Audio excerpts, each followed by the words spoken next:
ci leneen rek bokk na ci suñu waxtaan muy wàllum insécurité bi nga xam ne ñu ngi koy nemmeeku actuellement ñu gis que voilà sàcc yi léegi moom dañuy yor seen ngànnaay di braquer gisoon nañ fi ay hôtel yu nga xam ne Baobab fële ci li nga xam ne mooy Petite Côte bi côté Mbour biñ koy braquer niñ ko def Thiès sànq yaa ngi koy wax mais Thiaroye Azur temps yi tamit ñoom sonn nañ trop li xew ci dëkk bi ci wàllum sécurité aussi. Omar merci man gis nga Omar mbirum Thiaroye Azur maa ngi nuyu soxna Awa Diop Ndiaye c'est elle d'ailleurs qui m'a fait parvenir ces vidéos là. C'est-à-dire vidéo yi boo ko gisee xaw ma ndax c'est possible Mohamed attends je vais voir si c'est possible nga xool ndax mun nga ko dugal j'ai oublié de t'envoyer ça alors gars yi ni ñuy def léegi. dañuy ñëw bu ñu duggee. dañuy ñëw et 2 heures 3 heures du matin couper courant. couper courant bi. couper courant dañuy ñëw indi seen oto ak ay échelle et tout mu ngi nii xoolal moom it dana ko dugal gis nga ñu ngi nii dañ leen jàpp 3 heures du matin yéen da ngeen di yeewu da ngeen di kii rek yeewu ci guddi gi courant coupé ñu foog na c'est des coupures ndekk ne ñoom ñooy ñëw dem couper courant ci poste bi quartier bi lëndëm kurus. ñu commencé gis nga fiilu cuivre yu Senelec yi fiilu cuivre yu Senelec yi moom la ñuy jàpp di déterrer di dagg di déterrer di dagg di déterrer di dagg di déterrer di dagg di yéeg di dagg di yéeg di dagg parce que le cuivre coûte excessivement cher aujourd'hui sur le marché international bu ñu ko deful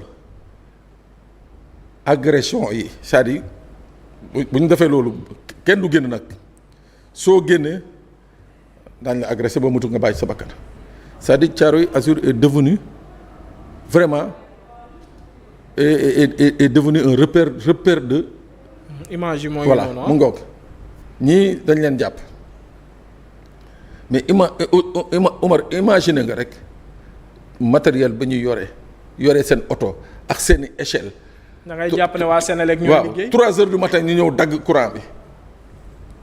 ah xoolal 3 heures du matin ñu ñëw dagg courant bi donc vraiment di ci wax rek li nga xam ne le haut commandement de la gendarmerie confié na ko. waaw parce que biñ ci jotee effectivement ils ont promis que lii dana dakk foofu nga xam ne mooy Thiaroye Azur. en tout cas doy na Omar nit ñi les gens non ñoom Awa Diop la mosquée à côté de chez elle mais ñoom ñemetuñu yaayam wala et consort ñemetuñu génn fajar bi ne dañuy julli ji à cause de cette psychose là que vivent les gens waaw. talib yi ba ci géej gi ay les bandits ont fini de. gendarmerie maa ngi leen di gis ñoo ngi noonu. voilà tu vois ñii population yi ñoo leen jàpp ah. en tout cas ki leen jàpp aussi ñoom ñu am xel lañ mais ki leen jàpp aussi ku am xel la. parce que soo leen gisee ak seen échelle bi ñu yor. ak seen pick-up bi da ngay jàpp ko waa Senelec ñoo nekk di def ay réparation ci seen wàllum liggéey. doo sax am xelu di leen di soupçonner mais doy na waar doy na waar. waaw am na ci sax ci ñuy jàpp kenn ki nga xam ne ca quartier ba la dëkk. ca quartier ba la dëkk. ca quartier ba la dëkk. donc complice la ci gars yi. waaw mais en tout cas daal nit ñi moom amatuñu jàmm ci cité boobu. ñemetoo xëy fajar di dox ñëw ba ci tali bi pour jël sa bus wala jël sa taxi. il faut que vous vous organisez en groupe ngeen mën a génn en groupe mais kenn par kenn ñemetu ko. génn fajar de ndax agresseurs yi bon ñu ngi dugg ci période bi nga xam ne période du sedd. seddaay waaw donc mais c'est-à-dire ce qui se passe Omar et aussi bien à Thiaroye Azur c'est un peu partout on a la même situation donc je crois que war nañu gën a accentuer les patrouilles c'est vrai ñu ngi koy def mais nañ koy yokk les patrouilles yokk la présence des gendarmes et des policiers dans l'espace public parce que les gens fu mu ne nii pour la plupart jàpp nañ ni que léegi génn guddi sax wóoratul. en tout cas génn fajar moom. lu ci doy waar mooy da ngay taseeg nit mu lay daw nga koy daw kenn du ñemee kenn. waaw mais bien sûr. mais da ngay jàpp ne ki ngay tasee mën na jëm sa kaw moom tamit mi ngi jàpp la même. ñun am na benn jour ñu suturaal rek. benn jour xoolal benn waaye moo ñëw rangale sunu oto yëpp teggi batterie. waaye gars yi dañ koy def teggi batterie. rangale oto yëpp teggi batterie saa yi ku yeewu suba démarré doo gis dara. nga jàpp ne seddaay bi la. mais je te jure ah. donc foofu daal nous sollicitons encore une fois. La présence de la gendarmerie foofu. ca tali bi ci biir cité bi ba ci géej gi. Omar, les gens ne vivent plus kenn ñemeetul xoolal boo guddi bu nit ñi wàccee boo wàccee comme par exemple boo wàccee 22h noonu 23h taxaw ci tali bi il faut que nga xaar ñaar wala ñett wala ñeent yuy duggandoog yow ngeen di soog a mën a départ. doy na waar. duggandoo quoi génn gi bi même chose mais ça et ça jusqu'à quand on peut pas être quand même prisonnier de ces des délinquants. am na solo bu baax a baax. faaw ñu waxtaan tamit ci sa dëkk bi mooy pont Émile Badiane bi nga xam ne ñi ngi wax que dañ koy defaraat jàpp naa ne loolu su amee actuellement beneen Joal nekk na en gestion ci dem beeg dikk bi dina gën a yomb. waaw Umar pont boobu man balaa ñu koo defar sax. Il faut que pont boobu ñu wax un peu sur son histoire. ci historique bi ah. pont bi avant pont bi bac moo fa amoon ferry. 79 ñu inauguré le pont Émile Badiane mu nekk pont bi nga xam ne moo créer les conditions de désenclavement entre Ziguinchor ak Bignona. mais pont bi Umar boo ko gisee léegi nii kii tu peux voir les Mohamed essaie de chercher les images du pont Émile Badiane là pont bi daanaka Umar. Ça atteint sa durée de vie xaw ma ñaata yoon la fa oto daanu jógee ci pont bi dugg ci biir ndox mi. et finalement jàpp nañ ne que pour éviter un autre Joola. mooy que pont bi xoolal mu ngi nii. lii de amul benn sécurité. xam nga ne lii waaw. pour oto wàcc ci de lu yomb la. mu ngoog pont bi bu ñu la génnee photo yi sax piliers yi mooy maanaam li ko téye da nga gis ni mu yàqoo ba weñ mi di génn donc la crainte aujourd'hui c'est que ce pont là soit un Joola bis waaw muy benn ñaar Omar lii di jaar ci pont bi chaque jour. C'est un flux extrêmement important ba nga xam ne dañuy bañ benn jour rek par extraordinaire ñu ne pont bi c'est fini c'est un arrêt définitif c'est vrai qu'il y a un projet de construction d'un nouveau pont par le gouvernement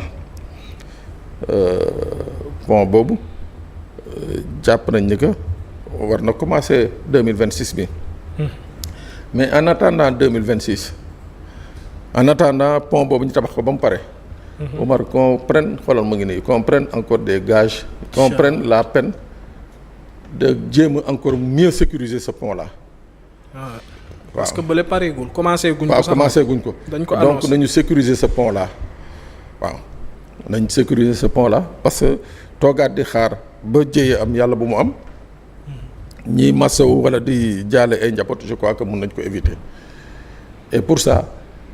pont bi man li ma gis mooy nañ xoolaat nañu koy téyewaatee ba beneen pont bi pare waaw ba beneen pont là c'est une crainte booy yéeg ci pont bi chauffeur yëpp kuy yéeg ci pont bi day ngay tari ba ngay wàcc pont bi. sa xel du dal. non sa xel du dal parce que tu te dis à n'importe qui xoolal gis nga tu te dis à n'importe quel moment le pont peut s'effondrer. ah à n'importe quel moment xam nga ça c'est des images yi nga xam ne qui ne rassurent pas. en tout cas. doy na waar te images yi xam naa ne niñ ko gisee nii autorités yi ñu ngi koy gisee. noonu aussi mais bien sûr mais bien sûr. moo tax nag Omar man de nee naa le projet de construction d'un pont nouveau c'est une excellente chose. mais li gënoon tey jii mooy pont bi nañ renforcer waat. les soupapes de ce pont là en attendant pont bee di pare. waaw am na solo bu baax a baax. Voilà. Espérons que autorités yi dinañ ciy jóg rek ba gérer li nga xam ne mooy situation boobu di pont Émile Badiane parce que côté boobu moom nekk na côté boo xam ne gars yi dem beeg dikk bi dafa bëri torop. amoon na solo li ñu cërale woon ci waxtu jeex na xam naa rek ma bàyyi la nga tàggatoo ak mbokk internet yi. voilà Omar di la jaajëfal xoolal mu ngi nii ñu ngi may soog a yónnee sax la liste yi nga xam ne mooy tur yi nga xam ne ñu ngi ci tuumaal kii nga xam ne moom mooy Dayda Aidara. Sana Mandia. ñi nga xam ne am na ci ko tudd Dawda Ñaasi am na ko tudd Nongo Bopp am na ko tudd Arona Jàmme am na ko tudd Modou Lamine Goudiaby am na Dayda Aidara bi ñu tudd Daba Marena mooy ancien chef service renseignement am na ko tudd Alpha Ba am na ko tudd Iboulo am na ko tudd Aliou Cissé am na ko tudd Man Lafikor donc yii mooy liste bi nga xam ne jàpp nañ ni que seen dee loxo Sana Sabally génnu ci. Sana Mandia génnu ci. donc mu ngi nii tey lii la ko tribunal toppee tribunalu Gambie donc toppewuñu ko tentative de coup d'état ca fuuru këriñ ba mu doon defar di trafiquer foofu nañ ko fekk jàpp ko. pour wax ji leer waaw la manipulation là il faut que ça cesse. am na solo bu baax a baax ci li nga xam ne mooy leerali mais aussi di jaajëfal suñu mbokk internet yi maa ngi